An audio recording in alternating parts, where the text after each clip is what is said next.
All right, welcome in. It's Monday morning. It's time for Total Bases. Jimmy in the chat says you guys have been killing it lately. Let's have another good week. That's what we're trying to do. I bounced back from an 0-3 Friday with a 4-0 weekend. I did ruin the parlay on Saturday. I apologize for that. TV and Brian both hit theirs. And the Reds just kind of like melted away. I thought they were going to get there with the +1.5. It was a close game. It was like 2-1, 3-2, and they just didn't get there. But good weekend for me on the client plays. We're back ahead in the parlay of the day, which we will have by the end of this show. Tokyo Brandon's got a 5%er, which he's going to tell you about in just a second. But I'm going to let Brian kick us off with the feature game today. Fox Sports 1, Milwaukee Brewers. I love this team. To me, they're going to be there at the end in some capacity in the National League. And they're going to host a team that I think has been a disappointment for a lot of people, including myself this year in the San Francisco Giants. But the question I want to ask you as you break this game down, what does the Brewers see in ex-Red Sox pitchers? Because they keep taking pitchers from the Red Sox organization and making them better. We had Quinn Priester last year. Kyle Harrison looks like a Cy Young Award candidate right now since he showed up in Milwaukee. And tonight's starter, Shane Drohan, also from the Red Sox organization. And his stuff has been really good this year. So another guy on the mound that you love for the visitors and Landon Roop, talk to me about Giants Brewers. Yeah, Giants were good to us yesterday. That was our top play. We went 2-0, and then we went 4-2 on Saturday. So I think we're on a 12-3 baseball run. So yeah, can't complain at all. And Roop is going for San Francisco. Drohan the lefty. We're looking at basically a 160 favorite for Milwaukee, 7.5.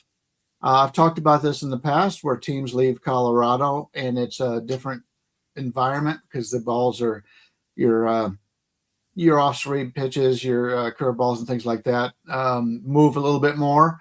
So it throws them off a little bit. I would have liked to have come back with San Francisco here, but because of that, I won't. Don't know that much about Drohan, but what I've seen so far, he's looked really well. He looked really good. San Francisco's offense, as I expected, when you go to Colorado, it makes any team look good. It would make the Tigers look good at this point.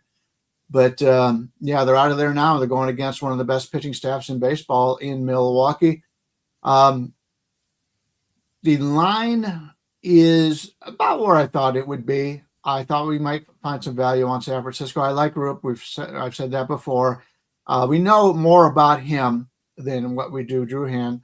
But you got to have a pretty good reason to go against Milwaukee. Milwaukee is one of the best. They're the National League version of the Tampa Bay Rays, if you ask me. Very similar programs. They are very good at developing pitching, and they use just about everybody in the lineup. Whereas some teams they throw out their everyday lineup, and that's about it. I like the teams that use everybody, keeps everybody awake. And you never know when you're going to be called on if you're a pitch hitter or whatever. So I think you're more prepared on teams like that. So, yeah, I wanted to do San Francisco, not getting the line I like. So even though it's a small card today, I'll probably be passing on this one. TV, let's get you in here. Tell the folks what they can find on the site from you tonight and talk to me about Brewers Giants. I made a free play video for WagerTalk's YouTube channel, and I have a 5% play in MLB today. Number one profit in MLB the last 30 days. So liking it. This weekend kind of broke even. Had some bad beats. I did have the Trevor Hoffman meltdown game with the Blue Jays. But, yesterday I won a strikeout prop and an outs prop. So yesterday I think I went 3-1, 3-2. So, kind of treading water at this point, but still number one in the last 30 days. Regarding this game, the Giants are actually hitting quite well. What's that? I was going to say I was muted, which I should have been because I shouldn't be talking over you. But you said Trevor Hoffman, he would have got it home for you. That was Jeff Hoffman that cost you. Trevor Hoffman's coming in. Yeah, probably because we're talking about the Brewers. You maybe had Trevor in your mind, but I'll tell you right now, he wasn't going to. That dude wouldn't have blown that game for you. So shout out to Trevor Hoffman. We can't let him catch a stray on the show like that. But yeah, go ahead, Brewers Giants. Yeah, I thought I just said Hoffman only, but I'll go back and listen to the replay. We'll see. I'm a little bit out of it because I woke up at 4 a.m. this morning, and now it's 11 at night. So haven't had any sleep. How's it feel? Yeah. Brian knows how it feels.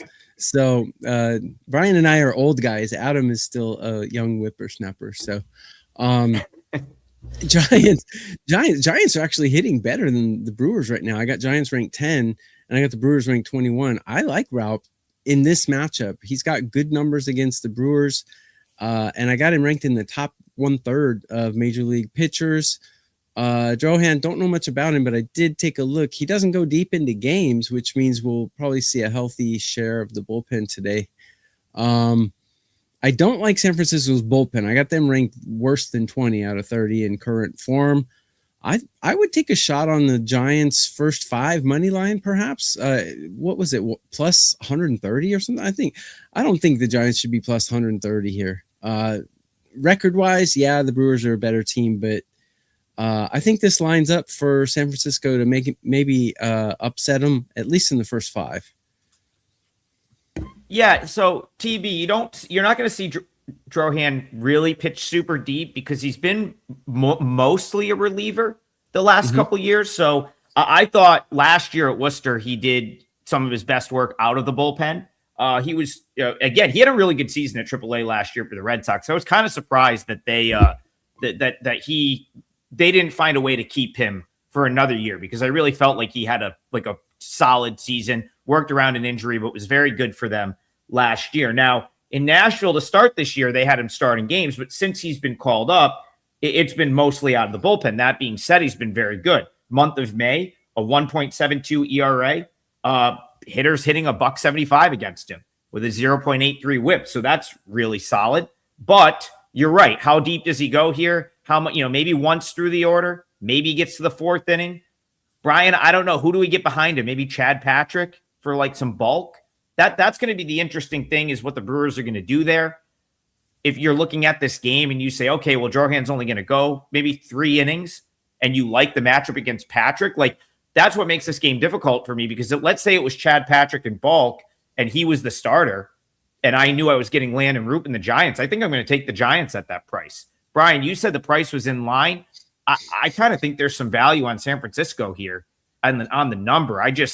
I've been very, very high on the Brewers this year, so it's a tough one for me to, sort of lock in. But I see some value with the Giants. Yeah, the concern I have is leaving Colorado and going because I follow that, and that hurts the offense.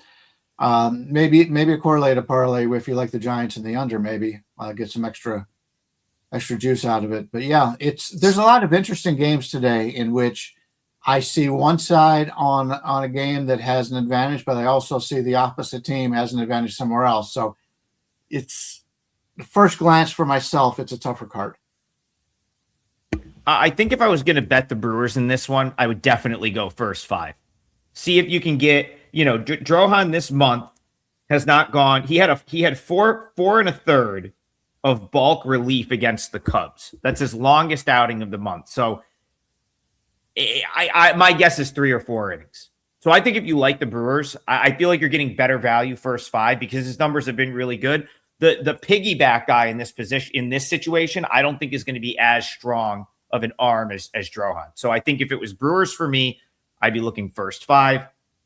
Giants, I would prefer the full game. I know that's like, we kicked off with the one that I probably had the least opinion about, but this is the one they're putting on national TV tonight, and that's how we've been starting the show is with the big national TV game. So, a good one to watch. I just don't know if I'll have much action in that one. But the goal of this show is to get you guys info and get you guys some picks. So we're going to move it along. I'll let TB.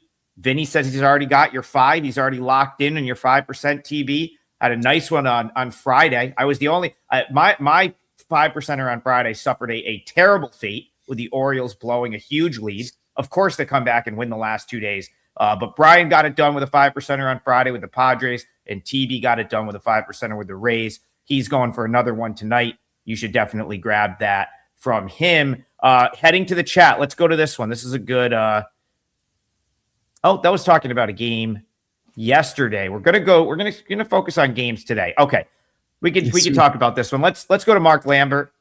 Mark Lambert says the terrible Tigers on the road. Yeah, man, the Tigers, I felt like they were in good position to have some success this weekend, and they are just.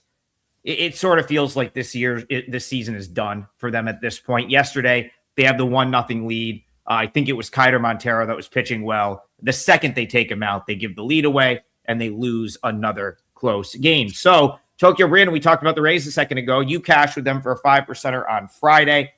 They are at home against the Tigers here. Looks like Ty Madden against maybe Griffin Jacks to start for the Rays. How are you seeing this one? Yeah, is Madden going to be a starter or an opener? Are they going to slip someone in, or is this going to be a bullpen game? Do you guys have any information? He'll be a starter, I believe. They just Okay. called him back. Yeah, up. he's been starting at Toledo. I think he's a normal starter here. Okay, don't have much on him. I mean, he's got a low ERA, but kind of an X factor for me. Jax has decent numbers against the Tigers, and the Rays are 21-6 at home. That's nothing to sneeze at. While the Tigers are 8-24 on the road. That's nothing. That's a lot to sneeze at. Have to like the Rays here, but -175. I don't know. Maybe a -1 might be due, but the Rays bullpen has been absolutely horrible. I like the Rays first 5 more than full game because actually the Tigers bullpen's performing a lot better than the Rays bullpen in current form, but the Tigers can't hit themselves out of wet paper sack right now. Maybe a Tigers team total under or Rays first 5 might be a way. But unfortunately, I like to do the -1s in the full game, but I don't trust the Rays bullpen here. So wouldn't do a -1 for this one. Jax has a pretty high ball walk ratio, even though his stats are really good. So maybe that'll eventually catch him. I don't know. I think Tigers under might be a way to go here. Brian, I kind of like Ty Madden. He's someone that I think, he's impressed me at the AAA level. I kind of always expected him to be decent at some point. I think he's got good stuff. I do. My gut tells me to take a shot here with the Tigers. I think the Rays are a very, very overvalued team. But the Tigers, they can't hit. They can't hit. That being said, Kerry Bonds back yesterday, Kerry Carpenter back in the lineup. I don't know when Glabar's coming back, but he did play at Toledo again yesterday. So talk to me, Tigers Rays. Talk me on or off the Tigers here. Yeah, Torres, from what I understand, he'll play one more game in the minors, then they'll bring him up. So he'll be up this week. He's not going to help us today if you're looking for Detroit. But I'm with you. I kind of like the Tigers here. It's the pitching matchup is, to me, pretty even. And when you look at Tampa Bay, they're the luckiest team in baseball right now. They've been very good in these one-run games, being able to pull out these games, and they've got a great coaching staff. Don't get me wrong, but after a while, the lines maker has to make the line higher in order to get you to play the Detroits, the Colorados, the teams that are doing really, really lousy. And I think they're in that price range right here. You can get anywhere from 145 to 156 here. If I can get 155 or higher, I think I'm going to take Detroit here. From a starting pitching matchup, I think it's pretty even. I do like Griffin Jacks, but as Brandon pointed out, as a starter, his control isn't quite as good as it was. And right now, Tampa Bay overall, their hitting's okay. They're not killing anybody, but they're also finding ways to win, and that's what's going on. But if you take a look at their bullpen, Brian Baker's been awesome all season long. He's rated as number 4 pitcher in baseball coming out of that bullpen. He's pitched 2 of the last 3 days. And Kevin Kelly has been pretty good. He's 22nd on the season overall, and he's pitched 2 of the last 3 days. So they've got 2 guys they had to call up from the minors in Trevor Martin and Cam Boozer. It would not surprise me at all to see either one or both getting into this game here today. So I'm not in love with the pitching situation for Tampa. And you mentioned Detroit. Detroit is starting to get some guys back. No, they have not hit well at all, no doubt about it. But if you take a look at what they've done, certain players are starting to come around. They've still got some guys that have not hit, but their situation, they're going to be missing Drew Anderson. He's pitched 2 of the last 3 days, but Finnegan's available. Obviously, their closer, is Kenley Jansen's still out, so that's a concern. But hey, when you're with Detroit and they haven't been winning many games, they haven't had to use their best arms very often. But when I take a look at their lineup looks now, granted they haven't hit well, but if you go down the entire lineup, it's just as good as Tampa Bay's is, and we're able to get them at this number. I kind of like Detroit today. Out of as I said, out of a card that right now at least I don't see anything jumping out at me. I think there may be some value here on Detroit.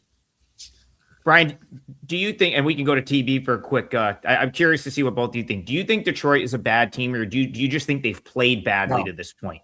No, they're a very unlucky team. In fact, let me check it out here on my deserve to win meter. They're the most unlucky team in Major League Baseball. And if you look at them on the season, they've been outscored by 39 runs, which is 1 run more than the Baltimore Orioles and 7 runs more than the Cincinnati Reds, who are a $2 favorite today. Now, obviously, the starting pitcher makes a difference, but in this division where nobody is blowing anybody away, Cleveland's still got a lot of problems, even though they're 7 games over 500. They can still come back and give it a nice run here. They have not played well on the road. That's been their problem. They're 8-24 on the road, 14-14 at home. But if you take a look at what they have done, they have found ways to lose, and that's the problem you have. You have a team that's finding ways to lose going against a team that finds ways to win. So you've got to have a pretty good number, and I think they have that number here. It would not surprise me if you were to bet on the Tigers the rest of the year. You do pretty well, especially they're getting their ace back pretty soon, or he's going to be traded. And if he is traded, hey, that means the rest of the team gets better. So right now, Skubal's not helping them at all. Eventually, they're either going to get Skubal back or they're going to get really good players for Skubal. So that's a team, as the season progresses, I think we're going to see a lot of value on. Tokyo Brandon, the Tigers had this monster first half last year, and then they played the second half like they're playing the first half of this year. Any way that they come back with a second half similar to last year's first half when they get healthy, in your opinion? Well, they could. I think they're unlucky as well. They got a lot of injuries. They lost their closer. Now Skubal's out. Now, Casey Mize. Last year they had Verlander.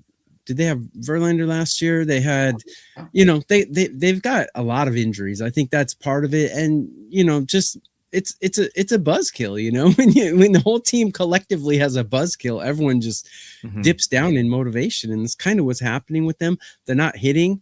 Their bullpen's not pitching well. They lost their closer. Like, it seems like everything's going wrong. So yeah, All-Star break is a good time to hit the reset button. Although the All-Star break is a little ways away, but, yeah, I think they can hit the reset button. I don't know if they're going to win the division or anything like that, but they could get a wild card perhaps if they can tread water for a while. Go ahead, Brian. Here is their starting pitchers on the injury list right now: Jackson Jobe, Casey Mize, Reese Olson, Tarek Skubal, Justin Verlander. That is a major league rotation, and they're all on the injury list right now. Yep. Obviously, Verlander's at the end of his career. Skubal right now is they'll probably be traded. But I really liked Reese Olson coming into the season, but he can't stay healthy. Casey Mize and Jackson Jobe are 2 guys that were on the upside, and they've just brought up Ty Madden. So, I think their future's better. And to go along with what they've got right now, I think it's definitely going to help them the second half of the season. And Valdez has not pitched that great. Montero yesterday pitched really well. I mean, he's been very good. Flaherty's been terrible. Troy Melton's a guy I really like. He didn't look good in his first start back, but they've got a lot of talent from the starting pitcher standpoint, and eventually they're going to be back. And teams like that, the Braves and some of these other teams that have all these injuries in the starting pitchers, those are teams that are going to be fresh going down the stretch. Yep. Yeah, we spent longer on this one, so we got to pay it off. I'm using the Tigers in the parlay. Brian, what can I get for Tigers plus 1.5? That's the way I would love to go here. And if this gets a little cheaper, I'll do it for clients. But what is the plus 1.5 right now? All right, now you can get them plus 1.5 anywhere from 135 to 145. Basically, a 142 is probably about the average out there. Yeah, I'll tell you what. We'll call it minus 140 for the show. if this dips down to widely available Tigers plus 1.5 minus like 135 or better, I'm probably just going to add it to the client card. One thing I'll add to this before we move on, Ty Madden was also hurt. Like he missed all of last year. I think he had shoulder surgery or like a shoulder injury. So his April was really more of a rehab type stint down in Toledo. I'm not really as concerned with the numbers from the rehab. Since he got called back up to start May, 2.30 ERA, 190 batting average against, a 1.02 whip. That's in 3 appearances for the Tigers and 1 appearance down at Toledo in the month of May. So he's a guy that I think is probably a play on type guy. And I'm with you. Brian, you made a great point with the lucky factor. I think the Tigers, it's June 1st. Calendar turns to June. It's going to be a good month for the Tigers. Carey, Carpenter back in the lineup matters. Gleyber coming back later in the week matters. I like the Tigers. So that will be my leg of the parlay. Sorry for going longer on that one, but I may have just given away a client play on the show as well. I got we started getting going on it. I'm like, yeah, this has to be it. So let's go back to you, Tokyo Brandon. There's a lot of Dodgers chatter in the chat right now. So let's go to that game. The Dodgers I know they're playing the Diamondbacks tonight. Is this game in LA or where? Arizona. It's in Arizona. Okay. So it's heading out to the desert, Chase Field, TB, your former home for Dodgers Diamondbacks.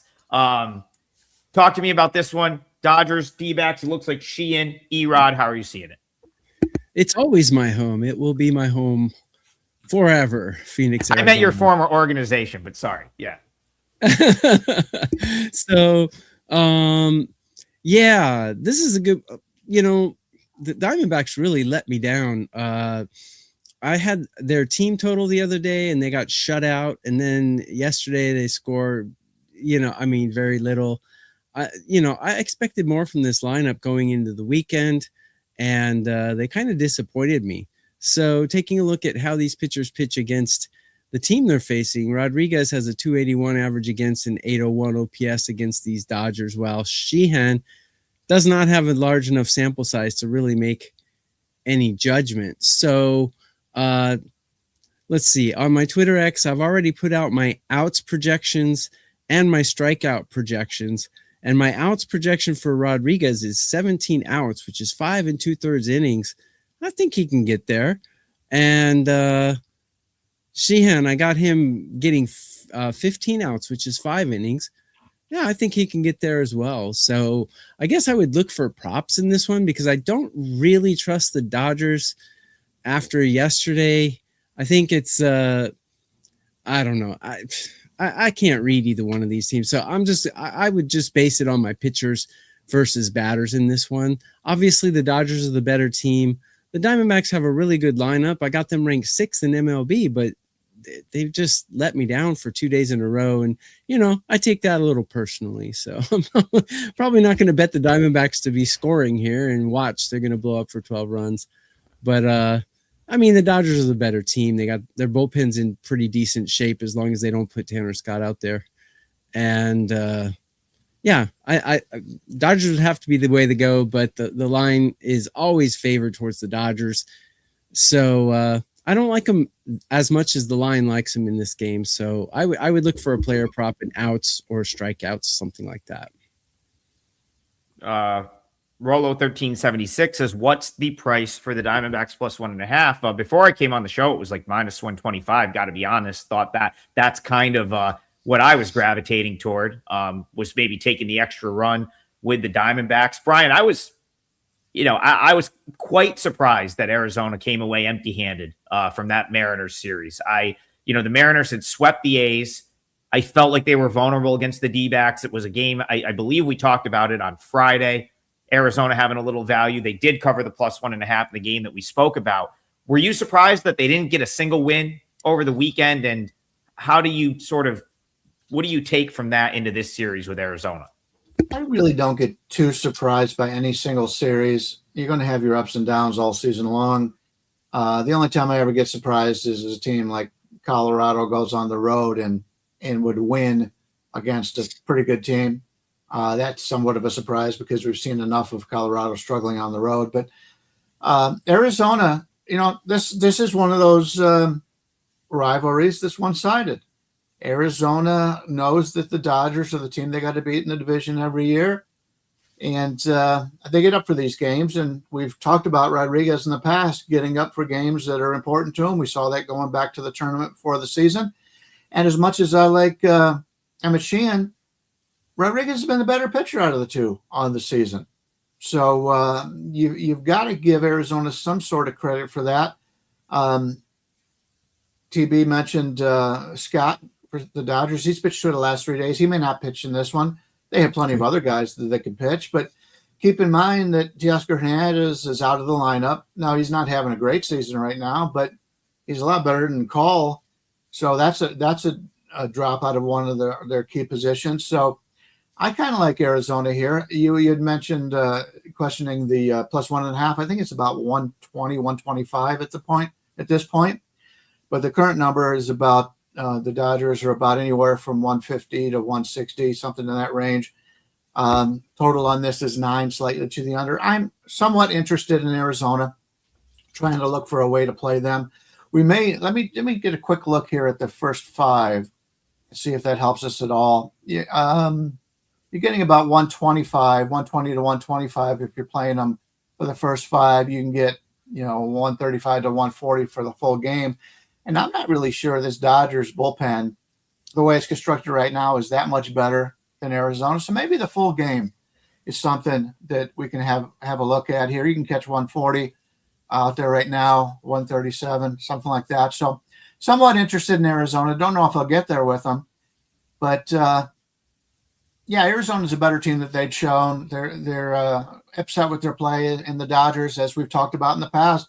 They know they're going to the playoffs. Not every game means as much. And if you take a look at the last 2 weeks, Sheehan's been their worst starting pitcher. I like him, and he's going to be good in this game. I'm sure he is. But if you're looking for any type of value, I think it's with the Arizona side here. Steve Duke says, by my numbers, if you had bet the Dodgers money line $100 a play from game 1 until now, you're at about minus $50. That sounds accurate. That sounds about right. Yeah. That you'd be roughly breaking even if you're just playing Dodgers money line. Like Tokyo Brandon said, every day they're going to be overvalued in the market. Doesn't necessarily mean they're going to lose. It just means you're paying a tax on them pretty much every single day. I think you're paying a tax on them here. I actually really do like that +1.5 bet in the -120 to -125 range. Brian, you made a great point. Everyone in this division sees the Dodgers as their rival. The Dodgers right now probably see the Padres and then maybe the Giants from a historical standpoint, the Padres, because those have been the best 2 teams lately.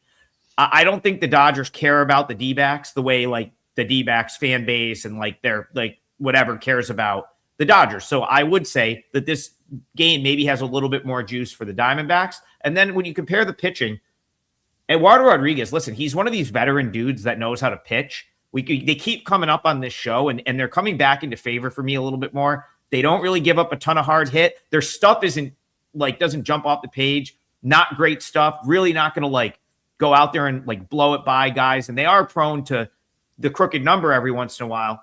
But he's kind of the guy that's he's a little bit unflappable. He's kind of the guy I want facing the Dodgers. I don't think he's going to be intimidated. He's going to go out, execute his pitches, and he's probably going to keep Arizona in this game. So I like that Diamondbacks +1.5. That's on the short list for me today. All right, back to you, Brian. This one's interesting. Mark Lambert says, got to talk Texas, St. Louis, Cardinals, Rangers. Where are the boys at on this? Well, let's see what Brian says first. Kick us off, Rangers, Cardinals. All right, we've got DeGrom against McGreevy. And DeGrom's about a 120 to 125 favorite here, a total of about 7.5, slightly to the under. St. Louis played the Cubs yesterday, big rivalry game. That was the late game, and they got that victory. That's a negative for St. Louis. That said, if you take a look at the home away numbers for Jacob DeGrom this year, he's been great at home in what is, and we've talked about this many times, maybe along with the Met Stadium, 2 of the best pitchers' parks in baseball. And when he's gone on the road, he's got a 6-run ERA.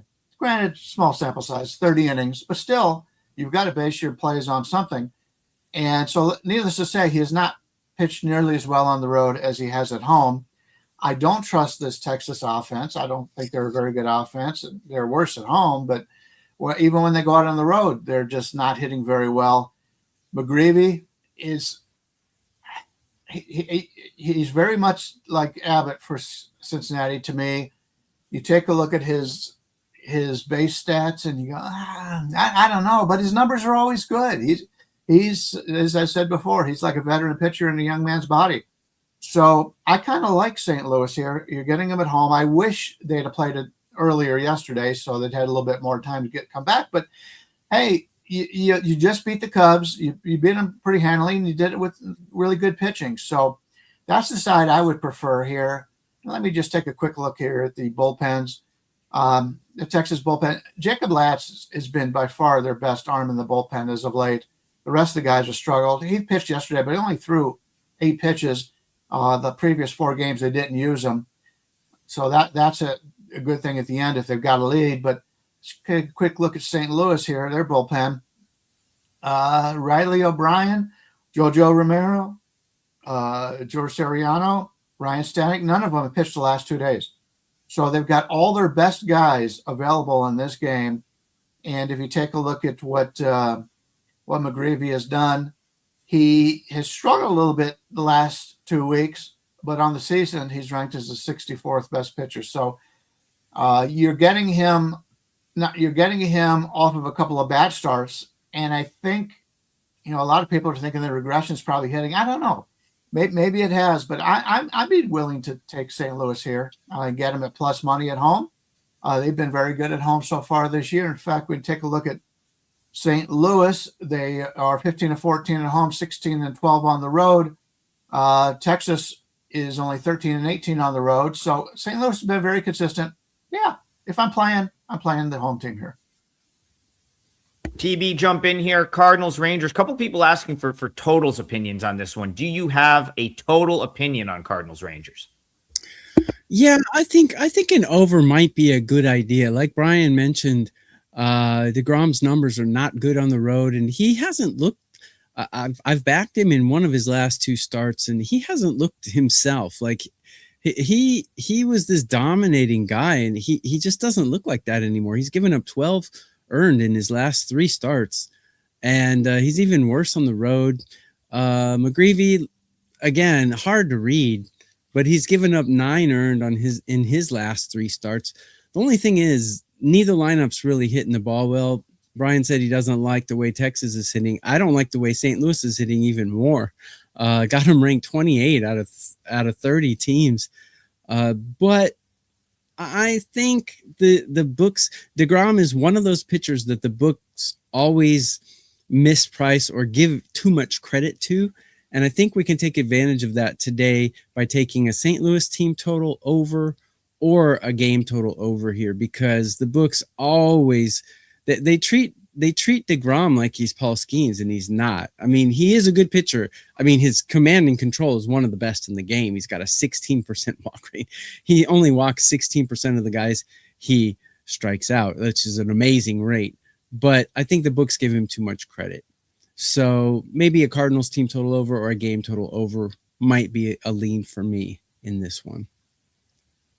I can't disagree with that. I'm definitely leaning toward the over in some capacity as well. I forget who it was. Maybe it was Mark Lambert. I know he's in the chat. So someone brought up McGreevy to me, and we tweeted back and forth about it the other day. And this is like, this right here is a perfect example of how fluid the market is, how ever-changing things are.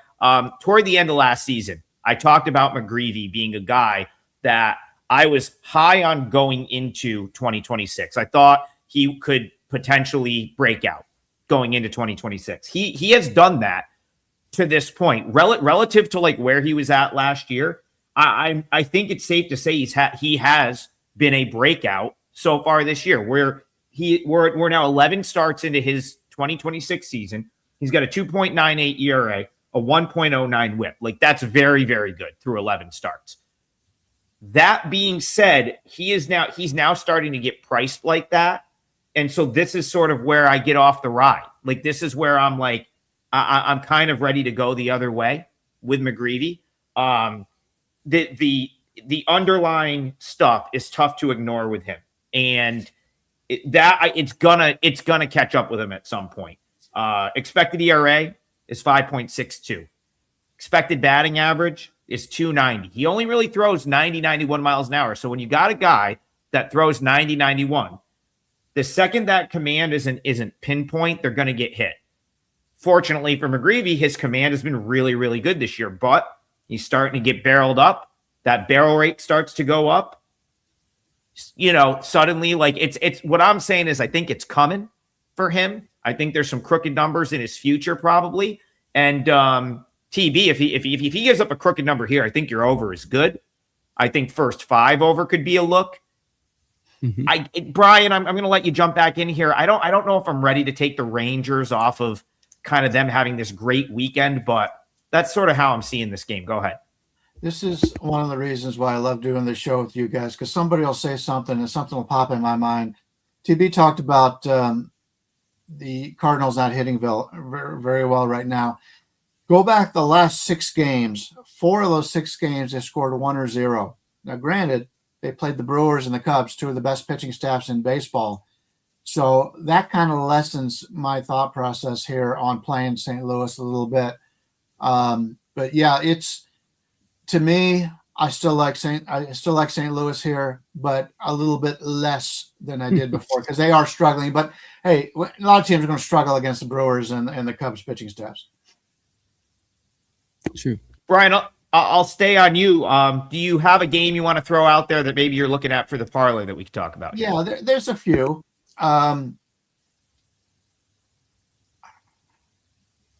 You can defer to TB and let him go first. You do have that option. You can let TB throw a game out there. TB give his, and then if it's not one that I have, I'll switch to the other one.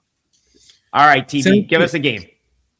And by the way, everyone, get a double play. You can get 2 of us 3 for 3 days. Huge discount. And if you only like one of us, you can get one of us for 3 days, 30% off. I believe that deal is still valid, if I'm not mistaken. It's called triple play. So lots of good deals. Yes. Is it? Yes, the triple play. The triple play package is still up. That's any 2 people that you see on the screen. Tokyo Brandon's got a 5%er. I will absolutely have at least a 4%er today. I've already got a couple options that I'm looking at, and it works for any of the 2 or the 3 of us. So myself and TB and Brian and myself. I think the other specials have expired. They are coming out with some new stuff for June, but the double play is still very much active on our page. But yeah, go ahead, TB. Okay. And so grab that. That would be wonderful. So the game I'm going to go to for this is also subscribe to WagerTalk YouTube channel if you haven't already. They're on the precipice of 250,000 subscribers. So help us out and let's get that. I'm going to go to the Seattle Mets game. We got Herbie Hancock going against an opener, I think, for the Mets. This might be Manoah, someone opening for Manoah, I believe. I'm not sure. It's going to be a bullpen game for the Mets. Is it going to be a bullpen game? Okay, so based on that, give me the Mariners on the money line. I actually mentioned this in my free play video on WagerTalk's YouTube channel. Hancock's been great. I mean, he's got great command and control as well. A 26% walk rate. He's only walking 26% of the guys he strikes out. It's a great number. Bullpens, they're both very mediocre, right around 15 out of 30, according to my numbers. And Seattle's hitting number 7 and the Mets are hitting 18. So give me Seattle with those couple of advantages there. Numbers a little steep. 143 is not bad. Give me Seattle. I like them on the money line for my parlay league. Brian, receipt time here. I said Herbie Hancock on purpose. That was not a mistake. Yes. Great musician, by the way, if you don't know who that is. Heck of a musician. Hey, Emerson Hancock, heck of a pitcher too. That's not a terrible comparison. Tokyo Brandon, I think we're going to probably see like an Austin Warren opener followed by Sean Manaea or something of that nature. Receipts time. Listen, I come on here and I call back when I was wrong about something. So I'm going to flex when I was correct about something. And last week on this show on Monday, I said it is time to buy on the Mariners. Right now, on Monday, it's time to buy the Mariners. They've won every game since I brought that up. 6-0 last week. They sweep the A's. They sweep the D-backs. I'm kind of with you, TB. I don't see why they wouldn't win again here. This game, in my opinion, also sets up nicely for them. Brian, your opinion on Mariners Mets. Do you see it the same way? I lean that way. I will say that whoever has the lead in the ninth inning, they always say that the game's not over. The game's not over between these two, as Williams and the Seattle closer had really struggled, Munoz. So don't turn off your TV if you think you got a winner in this one. But I'm in agreement. And I was going to say, is there anybody out there under the age of 50 that knows who Herbie Hancock is? But if Trigg knew him, he's not normally the hard rock guy that we talk about, but he did have a hit back in the 70s or maybe the 80s. I don't know. He was an instrumental too. There was no singing. Yeah, very, very good musician. Seattle, I think is a pretty good bargain at this price. I was expecting this line to be 150, and you can get anywhere. I see it at anywhere from 133 to 140, 143. So with the current situation, I think Seattle's a pretty good bet here. Have you finished your thoughts on this game, Trig? Should I go into mine now? Just give me the market price right now that we can use for the parlay for the Mariners, and then we'll go to your game. Yep. I would say right now it's about a 136. Oh, yeah, that's what I was seeing, like something 136, 137. We'll go with 136. I think that's I think that's fair. Go ahead. Let's close this out, Brian. What game are you going to look at for the parlay here? Well, there's somebody put it in the chat the other day that he didn't like underdogs in the parlays. Well, too bad. It was the day. It was the day that I used Angels plus 110, and they won by 7 runs. Just again, receipts. This was a little bit bigger underdog, but I think it's a good bet. Chicago White Sox are playing at Minnesota. Sandlin. They just called him up. Talented rookie. He looked really good his first start, and I think I like him. I like a lot of these guys that the White Sox have in the minor leagues that they've been bringing up. I like this whole team, and they're playing some really good ball. They just swept their last series. A young team gaining confidence, and they're doing it on the road too, going against Minnesota. Who's the better team in this game? If you were to take, regardless of the starting pitcher, who's the better team? The Chicago White Sox or the Minnesota Twins? I think we'd all agree Chicago White Sox are the better team. Joe Ryan is pitching for Minnesota. That's the only reason they're favored by the 155, 160 range they're in right now. Joe Ryan is a good pitcher. He's a very good pitcher. In fact, he's probably the most underrated pitcher out of the top 20 or 30 in Major League Baseball this year.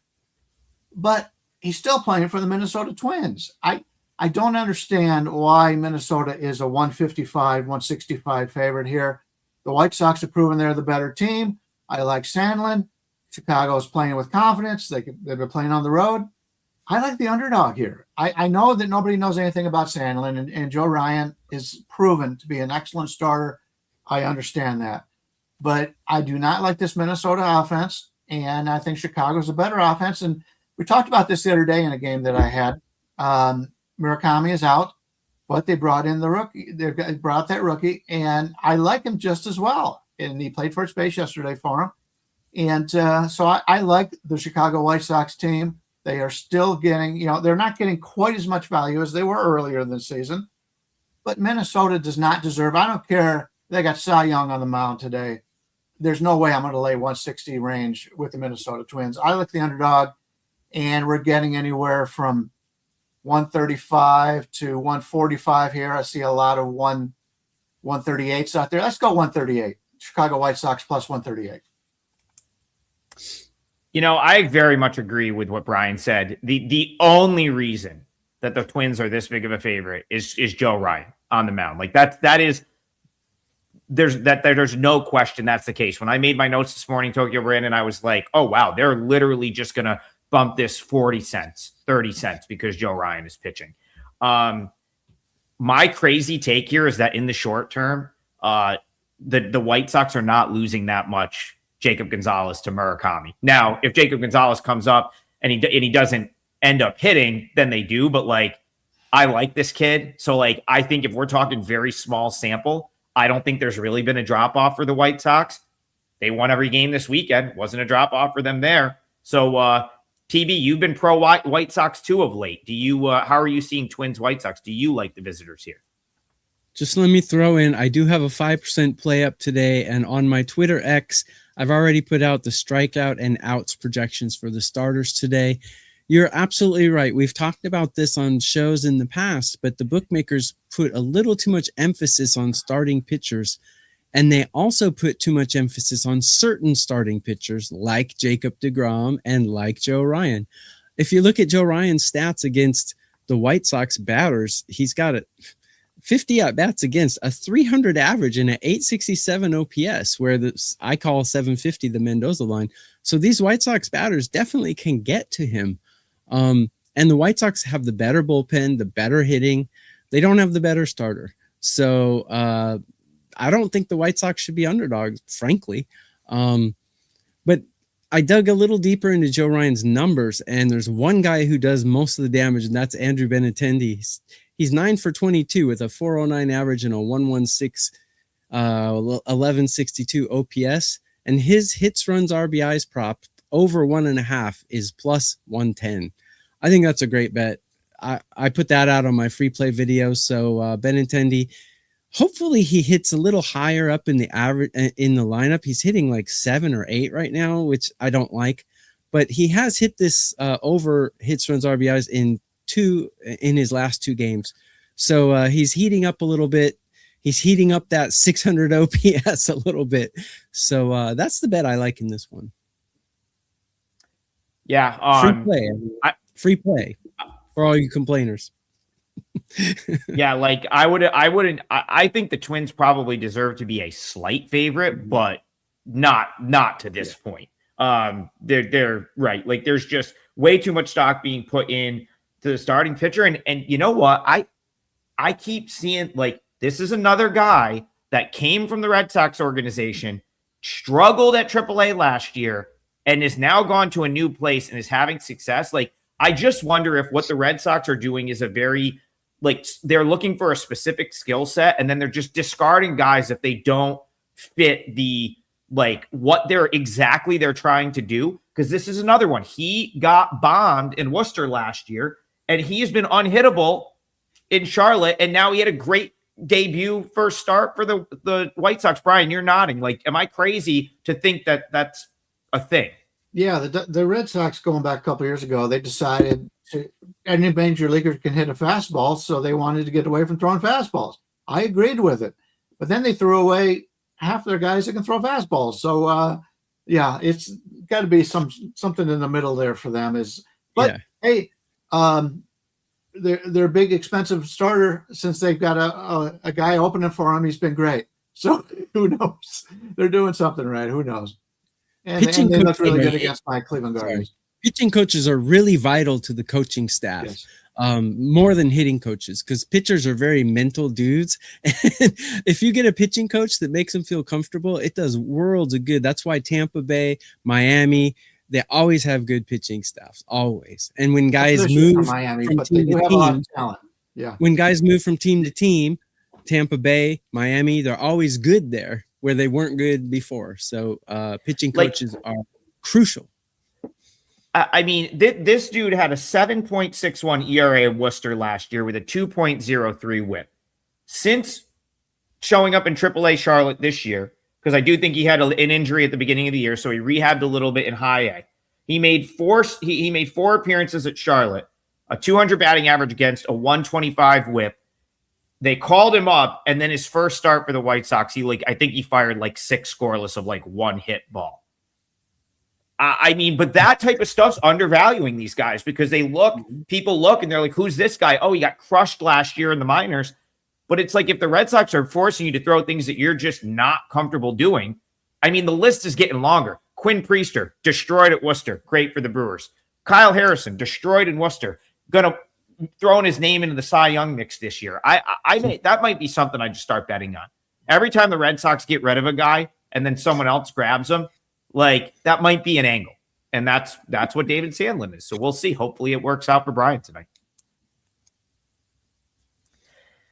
All right, we've reached the end of the show. The parlay first. TV's got a 5%er up. His 5%ers have. What's the extended run at this point? Like 22-9 or something like that? Do you have it? I'm going off of memory. I feel like you said it a couple shows ago. I feel like you're like 22. Yes. Yeah. Do you have it in front of you? I'm plus 89 units in the last 365 days and a 69% win percentage. 69%. Not bad. I would say that's fair. Percentage doesn't mean as much in baseball, but still, hey, 89 that unit shit. Listen, 89 units is 89 units. I don't care if you're robbing a bank. When you get 89 units, that's not, that's nothing to rob home or nothing to, scoff at right there. 32% return on investment in 365 days. Yeah. So anyway, TB has a 5%er tonight. Check that out. Brian and I will both have plays. Double play packages up. And the 3-teamer for today, Tigers plus 1.5 for me. I called it minus 140, but that's what we'll use for the parlay. But shop around. I do think you can see better than that out there. Tokyo Brandon is going to go with the Mariners minus 136. And then Brian's coming in and saying, let's jack these odds up in the parlay with the White Sox on the money line plus 138. So one more time, Tigers plus 1.5, minus 140. Mariners minus 136. White Sox plus 138. All full game sides for the parlays today. We've got plays up on the page. The double play special is live. Check that out, and we will see you tomorrow morning, 9 a.m. for more Total Bases. Have a great day, everybody.